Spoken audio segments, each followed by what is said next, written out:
All India radio के विदेश प्रसारण प्रभाग की हिंदी सेवा का ये है सोशल मीडिया कार्यक्रम। स्वीकार कीजिए नीलम मलकानिया का प्यार भरा नमस्कार। स्वागत आप सभी का। हमेशा की तरह इस एपिसोड में भी हम आपके लिए लेकर आए हैं कुछ संदेश, कुछ जानकारियां। बने रहिएगा हमारे साथ। मनुष्य के जीवन की सबसे बड़ी उपलब्धि मित्रता के रूप में जानी जाती है। मित्र बहुत कठिनता से मिलते हैं और उनसे निर्वाह वास्तव में एक बड़ी चुनौती भी होता है, लेकिन मित्र के बिना जीवन अधूरा, अपूर्ण प्रतीत होता है।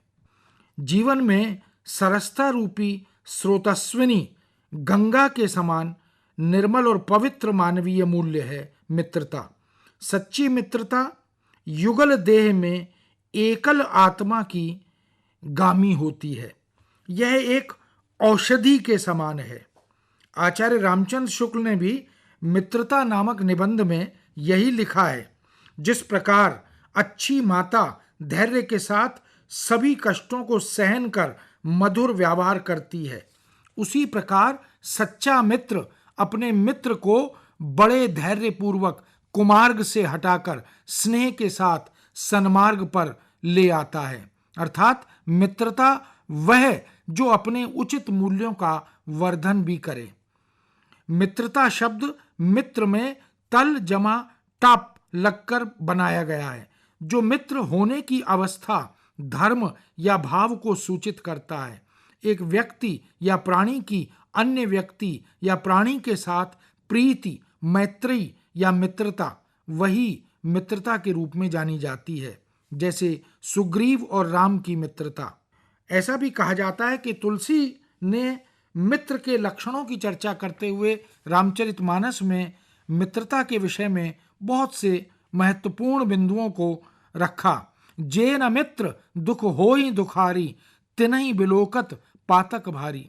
निज दुख में जब तक हम मित्र के सहयोग की परिकल्पना करते हैं, इसीलिए धीरज धर्म मित्र अरु नारी, आपतकाल परखिए चारी।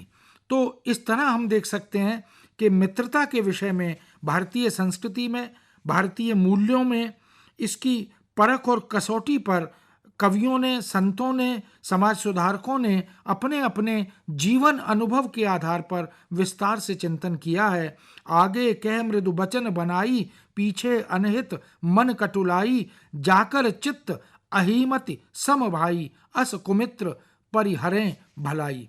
इस तरह हम देख सकते हैं कि मित्र वास्तव में पुरुषार्थी होता है, संकट में सहायक होता है, और मित्र वही है जो हाँ में हाँ न मिलाए। मित्र वही है जो मित्र के दोष देखकर उसे अवगत कराए, उसे सचेत कराए। मित्र को विवेकशील बनाता है, धैर्यशील बनाता है, सन्मार्ग गमन की ओर मार्ग प्रशस्त करता है। वह पारदर्शी चरित्र वाला होता है। कपटी मित्र कभी भी मित्र नहीं हो सकता। ऐसे तमाम बिंदुओं पर संस्कृत, हिंदी में, भारतीय भाषाओं में चिंतन किया गया। इस तरह हम देख सकते हैं कि मित्रता हमारा एक विलक्षण गुण है जो हमें नैतिक और सामाजिक मूल्यों से जोड़ता है। जब काम पर जाने के लिए तैयार हों, खुद अपने स्वास्थ्य को चेक करें। जरा भी तबीयत खराब हो तो काम पर न जाएं। घर से निकलते हुए मास्क पहनें। ये मास्क आप घर पर भी बना सकते हैं। जहां से वाहन लेना हो वहां भी 1 मीटर की व्यक्तिगत दूरी यानी सोशल डिस्टेंसिंग का ख्याल रखें। वाहन में भी 1 मीटर की व्यक्तिगत दूरी यानी सोशल डिस्टेंसिंग रखें। यदि आप 2 व्हीलर से सफर कर रहे हैं तो केवल अकेले सफर करें, और यदि आप गाड़ी में सफर करते हैं तो ड्राइवर सीट के साथ वाली सीट खाली रखें और दूसरे पैसेंजर पीछे बैठें। कार्यस्थल पर प्रवेश के समय भी 1 मीटर की व्यक्तिगत दूरी यानी सोशल डिस्टेंसिंग रखें। कार्यस्थल में कोरोना से बचाव के लिए कार्यस्थल पर मास्क पहनकर काम करें। प्रवेश के समय द्वार पर उपलब्ध सैनिटाइजर से हाथ सैनिटाइज करें। साबुन और पानी से 20 सेकंड तक अपने हाथों को धोएं। अपनी आंख, नाक और मुंह को छूने से बचें। अधिकारियों के लिए कुछ सुझाव। यदि संभव हो तो वर्चुअल मीटिंग ही करें। फिजिकल मीटिंग से पहले और बाद में कमरे को पूरी तरह सैनिटाइज करें। मीटिंग में 1 मीटर की व्यक्तिगत दूरी यानी सोशल डिस्टेंसिंग बनाए रखें। मीटिंग से पहले और बाद में साबुन और पानी से 20 सेकंड तक हाथ जरूर धोएं। सामान्य शिष्ट व्यवहार यानी हाथ मिलाना आदि से परहेज करें। नमस्ते करें। कैंटीन में अपनाएं नया व्यवहार। कोशिश करें कि अपने घर का बना हुआ खाना ही खाएं या फिर पैकेट फूड ही खाएं। लंच के लिए एक साथ ना जाएं। खाने की जगह को नियमित तौर पर सैनिटाइज करें। परिवहन एवं यात्रा की नई आदतें। कारपूल मत कीजिए। यात्रा करते समय 1 मीटर की व्यक्तिगत दूरी यानी सोशल डिस्टेंसिंग का ध्यान रखें। कंपनी और फैक्ट्री के हर वाहन को हर इस्तेमाल के बाद डिसइंफेक्टेंट स्प्रे करके सैनिटाइज करें। रेस्ट रूम में बचाव के लिए दरवाजों को कोहनी से खोलें। रेस्ट रूम में भीड़ ना लगाएं। कमोड को इस्तेमाल करने से पहले और बाद में धो लें। हाथों को साबुन और पानी से 20 सेकंड तक अच्छी तरह धोएं। सफाई कर्मचारी रेस्ट रूम की सफाई में विशेष ध्यान दें। नल के वॉश बेसिन कमोड को डिसइंफेक्टेंट स्प्रे करके सैनिटाइज करें। काम से लौटने पर कैसे करें बचाव? घर के बाहर ही सबसे पहले मास्क को डिस्पोज करें। अगर होममेड मास्क है तो उसे गर्म पानी से धोकर दोबारा इस्तेमाल किया जा सकता है। अपने हाथों को साबुन और पानी से 20 सेकंड तक अच्छी तरह धोएं। अब कुछ आवश्यक जानकारी। जब मास्क पहना हो तो अपने मास्क को न छुएं। अगर ऐसा हो जाए तो फौरन साबुन और पानी से 20 सेकंड तक हाथ धोएं। मास्क उतारते समय पीछे की तरफ से उतारें, उसे सामने से कभी न छुएं। हम सब सूक्ष्म, लघु एवं मध्यम कारोबारी, अधिकारी एवं श्रमिक कुछ नई आदतों और व्यवहार को अपनाकर इस महामारी से अपना बचाव करते हुए और इस बीमारी को आगे बढ़ावा न देते हुए भी देश की अर्थव्यवस्था को गति दे सकते हैं। अकेले हों तो मुसीबतें कभी कभी भरपूर हो जाती हैं। जब एकजुट हो जाएं तो सारी मुश्किलें चकनाचूर हो जाती हैं।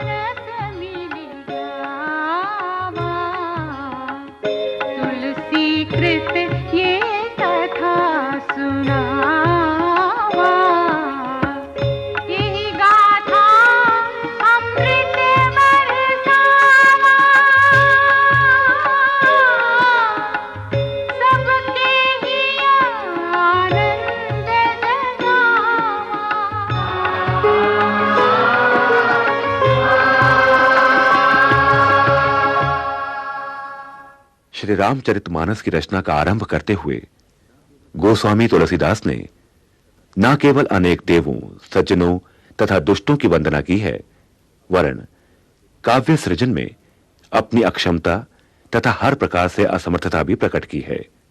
उनकी विनम्रता की पराकाष्ठा के दर्शन उनके इस कथन में होते हैं: जो व्यक्ति धन रूपी लोभ, क्रोध और काम के गुलाम है, जो धैर्य की झूठी ध्वजा फहराने की दंभी और कपट के धंधों का बोझ ढोते हैं, उनमें सबसे पहले गिनती मेरी है। वे ना तो कवि होने का दावा करते हैं और ना ही चतुर और ज्ञानी। कहते हैं, मैं तो अपनी अल्प बुद्धि के अनुसार प्रभु श्री राम का गुणगान करता हूं। कहां तो प्रभु का अपार चरित्र और कहां सांसारिक मोह माया में लिपटा मैं और मेरी आसक्ति। सुधी पाठकों तथा श्रद्धालुओं से उनका निवेदन है कि उनकी विनती सुनकर राम कथा सुनते हुए कोई उन्हें दोष ना दे।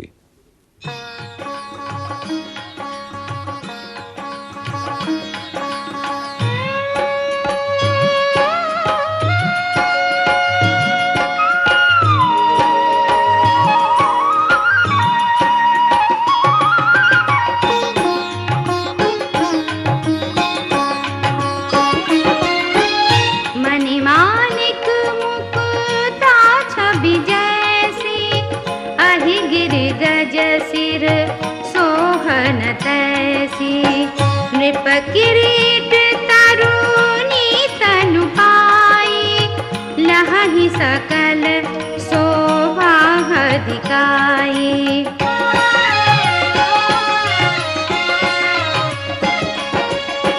तैसे ही सुकवि कवित बुध कहि, उपजहि अनत अनत छवि लहहि। भगति हेतु विधि भवन बिहाई, सुमिरत सारद आवति धाई। रामचरित सारा बिनु अनवाए, सो श्रम जाई न कोटि उपाय। कभी कोविद आशा हृदय विचारी, गावहि हरि जस कलिमल हारी।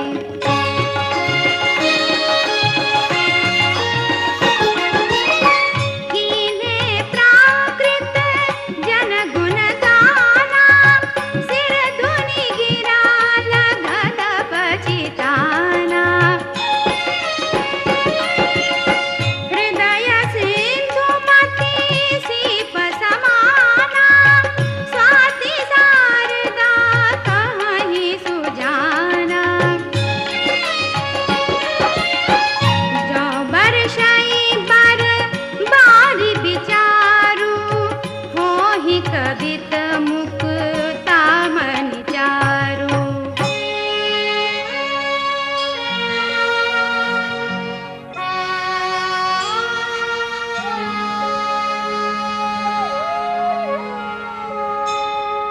जुगति बेधि पुनि पोहियहि, रामचरित बरताग। पहिरहि सज्जन विमल उर, शोभा अति अनुराग।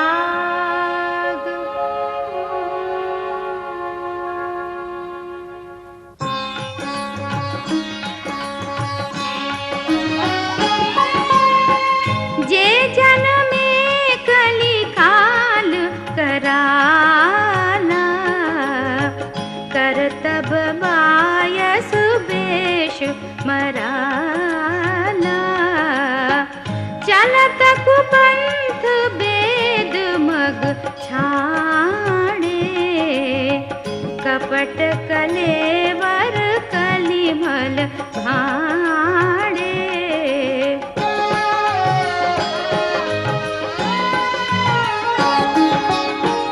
वंचक भगत कहाई राम के, किंकर कंचन कोह काम के। तिन्ह महाप्रथम रेख जग मोरी, भींग धर्म ध्वज धंधक धोरी।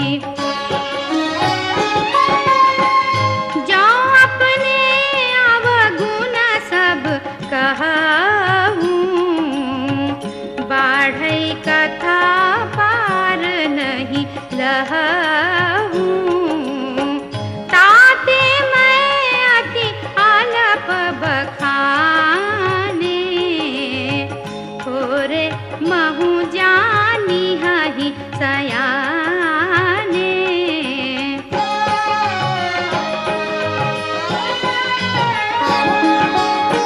समुझि विविधि विधि विनती मोरी, कौन कथा सुनी देहि कोरी। एतेहु पर करिहाहि जे आशंका, मोहित अधिकते जड़मति रंका। कभी न हो नहीं चतुर कहावं, मति अनुरूप राम गुण गावं। कहा रघुपति के चरित अपारा, कहा मति मोरी निरत संसारा।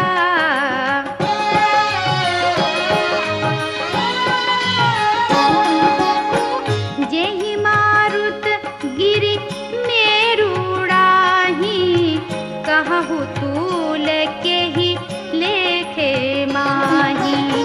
समुझता मित राम प्रभुताई, करत कथा मन अति कदराई।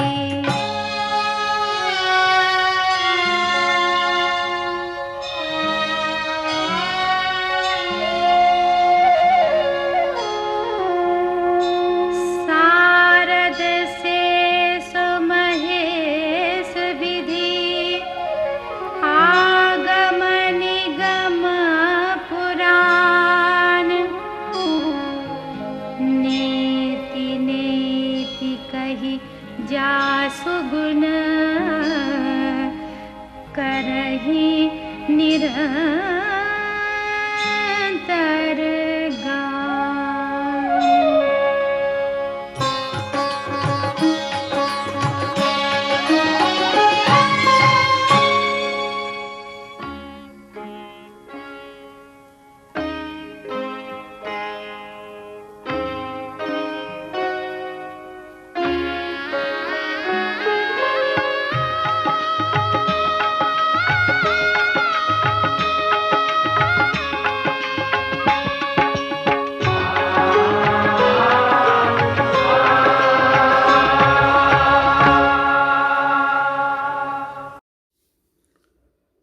ऑल इंडिया रेडियो की ये हिंदी सेवा है। अब आप मुनीश शर्मा से समाचार सुनिए।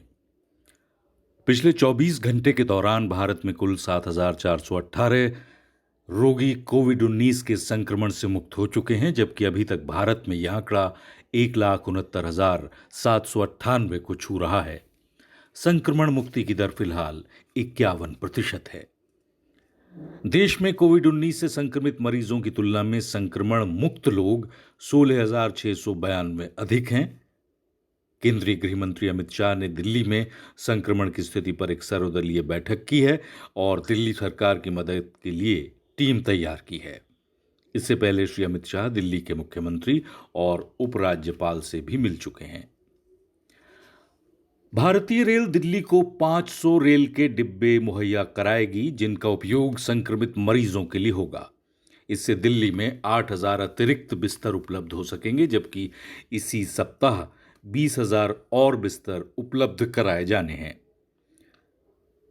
अगले कुछ दिनों में दिल्ली में परीक्षण क्षमता दोगुनी की जाएगी। अगले 6 दिन में ये 3 गुना बढ़ाई जाएगी। कंटेनमेंट जोन्स के सभी निवासियों का परीक्षण अनिवार्य होगा।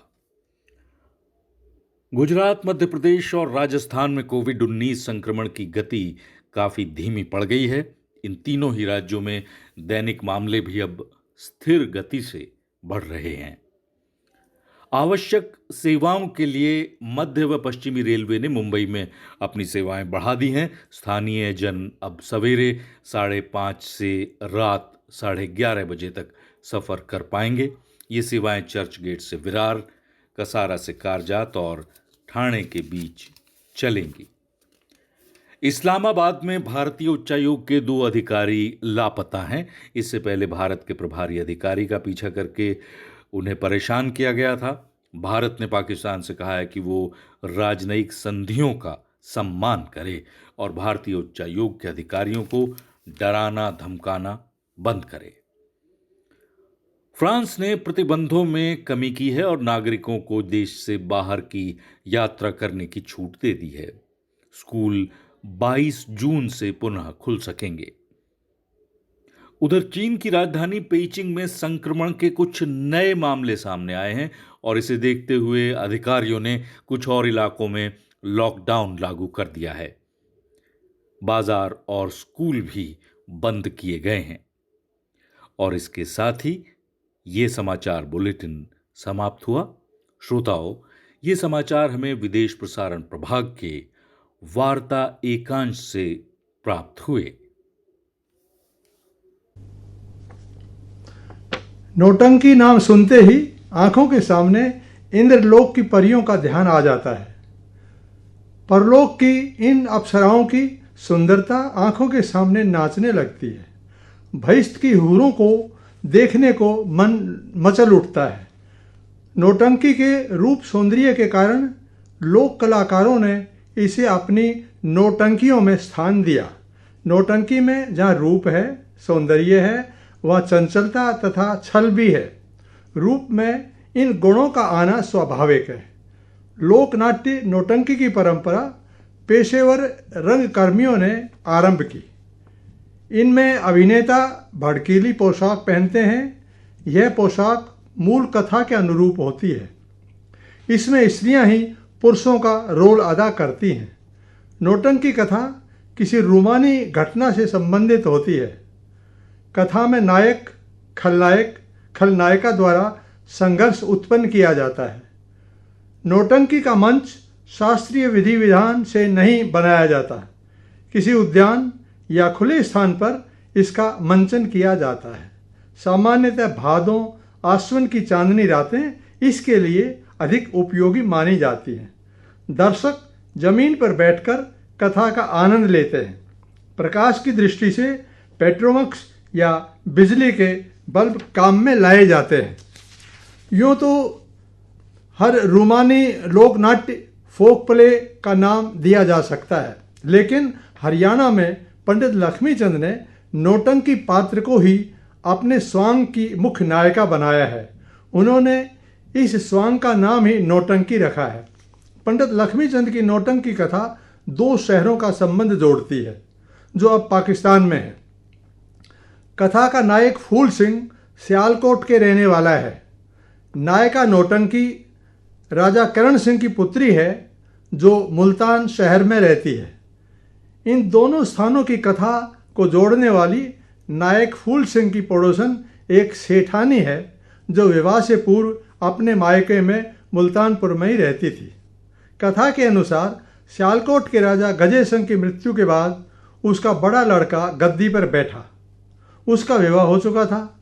भूप सिंह के छोटे भाई का नाम फूल सिंह था। वह अविवाहित था।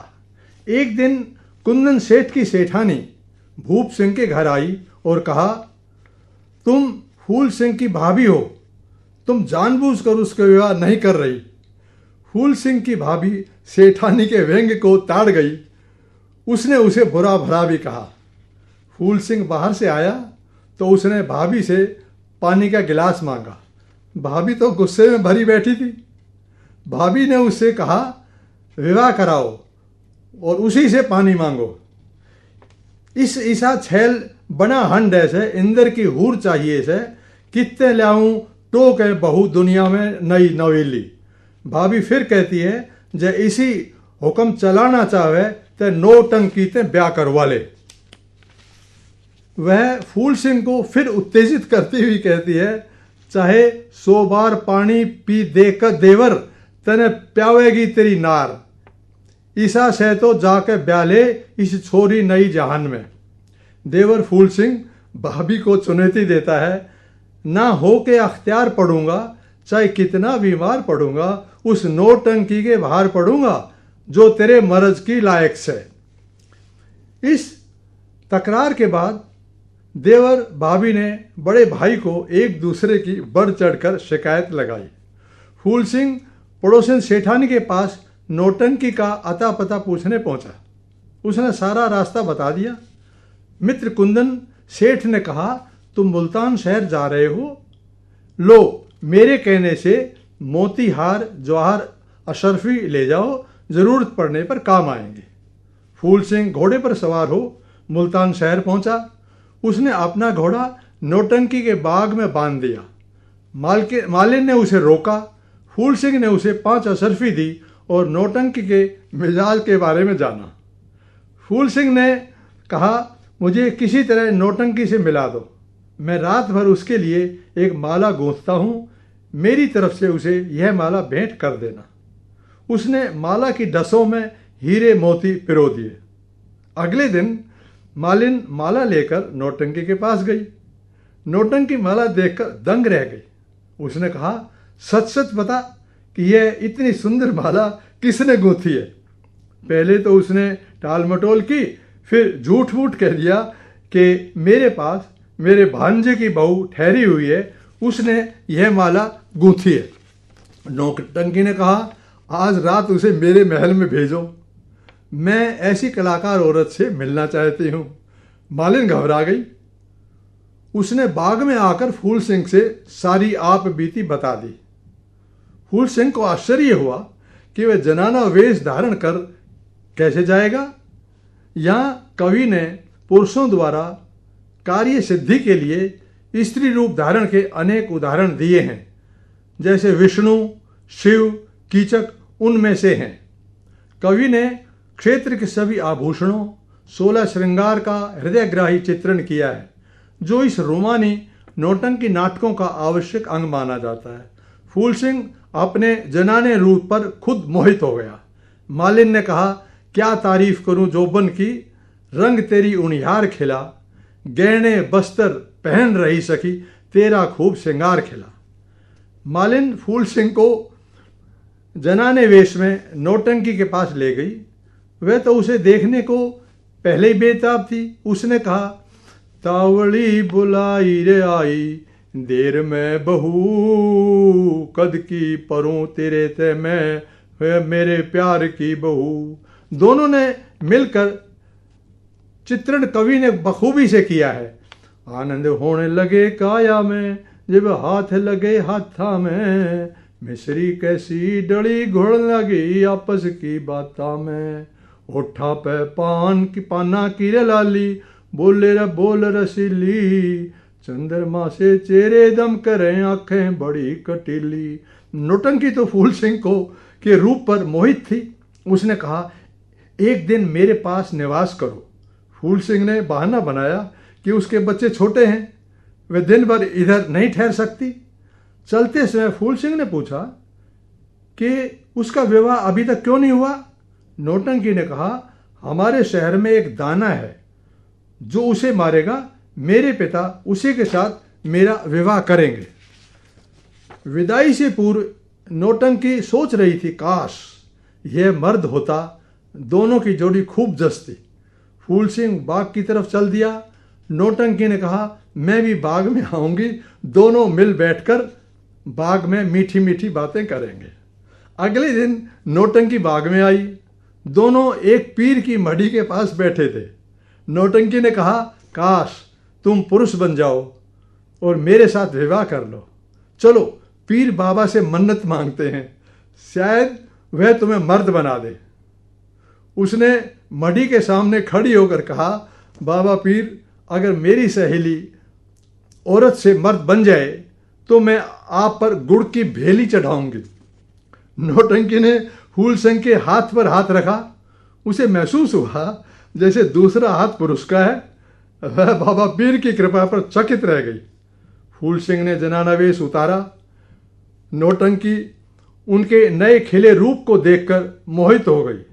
फूल सिंह ने उल्हाना दिया कि तुम्हारा बाबा सरवर पीर तो बड़ा चटोरा है, उसने गुड़ की भेली के लालच में मुझे औरत से मर्द बना दिया। अब मेरे कुनबे का क्या गुजर बसर होगा? नौटंकी ने फूल सिंह के बारे में विस्तार से जानना चाहा। उसने कहा, मैं तो सियालकोट का रहने वाला हूँ, कुंवारा हूँ, राज परिवार का हूँ। तुम्हारी खूबसूरती की चर्चा हमारे शहर सियालकोट में घर घर होती रहती है। मुझे तो हमारी पड़ोसन एक सेठानी ने तुम्हारे बारे में बताया था। मेरी भाभी ने मुझे ताना मारा कि अगर बहू की चाहना है तो नौटंकी के साथ विवाह करो। तुम्हारे जनाने बाग की मालिन ने मुझे डरा दिया कि वह अगर नौटंकी ने तुम्हें देख लिया तो वह तुम्हें फांसी लगवा देगी। नौटंकी ने तोता चश्मी बनकर कहा, तुम्हारे फांसी तो अब भी लगेगी। तुमने मालन के साथ मिलकर मुझसे धोखा किया है। हमारे दोनों के मिलन की बात मेरे पिताजी के पास पहुंचेगी। दीवारों के भी कान होते हैं, फिर राज दरबार के जासूस तो किसको नहीं बकसते। नौटंकी फूल सिंह को अधर लटका महल में चली गई। नौटंकी के पिता के पास पुत्री की रात्रि मिलन की बात पहुंची। उसने तुरंत आदेश दिया कि ऐसे बदमाश को दरबार में हाजिर करो, इसे तुरंत फांसी पर लटका दो। राजा ने फूल सिंह के भरे दरबार में बुलाया। सभी उसके रूप को देखकर आश्चर्य में पड़ गए। सभी ने सोचा कि राजकुमारी नौटंकी का चुनाव हर प्रकार से उचित है, परंतु इसे फांसी से कैसे बचाया जाए। राजा करण सिंह के मंत्री बहुत कुशल थे। उसने हाथ जोड़कर प्रार्थना की, महाराज, लड़का सुंदर है, जवान है, राजघराने का है, राजकुमारी नौटंकी को पसंद है, ऐसे लड़के को फांसी पर तोड़ने से नौटंकी का दिल टूट जाएगा, उसकी बदनामी भी होगी। मेरे पास एक उपाय है। मंत्री ने कहा कि हमें उस दानव को रोज एक आदमी की भेंट चढ़ानी पड़ती है। आपकी प्रतिज्ञा भी है कि आप नौटंकी का विवाह उस वीर से करेंगे जो उस दानव को मार देगा। ये अच्छा अवसर हाथ आया है। आज रात फूल सिंह नाम के इस व्यक्ति को दानव के पास भेजो। राजा करण सिंह मान गए। उसने फूल सिंह से कहा कि आज तुम्हारी भेंट एक दाना को चढ़ाई जाएगी, हिम्मत है तो उसे मार डालो। राजकुमार फूल सिंह ने कहा, मैं राजपूत हूं, प्रजा को कष्ट पहुंचाने वाले पापियों से प्रजा को छुटकारा दिलाना मैं अपना धर्म समझता हूं। लाओ अभी मुझे दुधारी तलवार दो, मैं रात के समय उसे मार गिराऊंगा। राजा ने दुधारी तलवार का प्रबंध करवा दिया। रात फूल सिंह दाने की गुफा के सामने खड़ा होकर उसे ललकारने लगा। दाना बाहर आया। फूल सिंह ने उसे एक ही झटके से मार डाला। अगले दिन दाना के मारे जाने की खबर शहर में पहुंची। सभी प्रसन्न थे कि अब राजकुमारी का नौटंकी का विवाह उसके मनपसंद सुंदर राजकुमार से होगा। पंडित लक्ष्मीचंद नौटंकी स्वांग बहुत ही लोकप्रिय था। जिस गांव में रात या दिन के समय खुले मंच पर यह मंचित होता था तो आसपास के 15-20 गांव के युवक और बूढ़े झुंड बनाकर इधर आ पहुंचते थे। औरतें मुंह पर ढाठा मारकर या पल्ला रखकर अपने घरों से पीढ़े लेकर पहुंच जाती थी और मंडली बनाकर एक और बैठ जाती थी। नर्तकों की ठुमक, ढोलकी वाले की दमक, अदाकार की कलाकारों की कपड़ों की चमक, दादा लक्ष्मीचंद की डोली की रमक पर लट्टू हो दर्शक वाह दादा लक्ष्मी कह उठते थे। वे अपनी प्रसन्नता को प्रकट करने के लिए मंच पर नौटंकी बौछार कर देते थे। मजाल कि रात भर नौटंकी देखते देखते कोई पलक भी झपक ले। ऐसे हैं हरियाणा के प्रेमाख्यान नौटंकी। कार्यक्रम आपको कैसा लगा हमें जरूर बताइएगा esth.radiomail@gmail.com पर।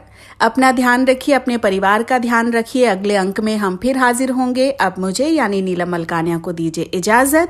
नमस्कार।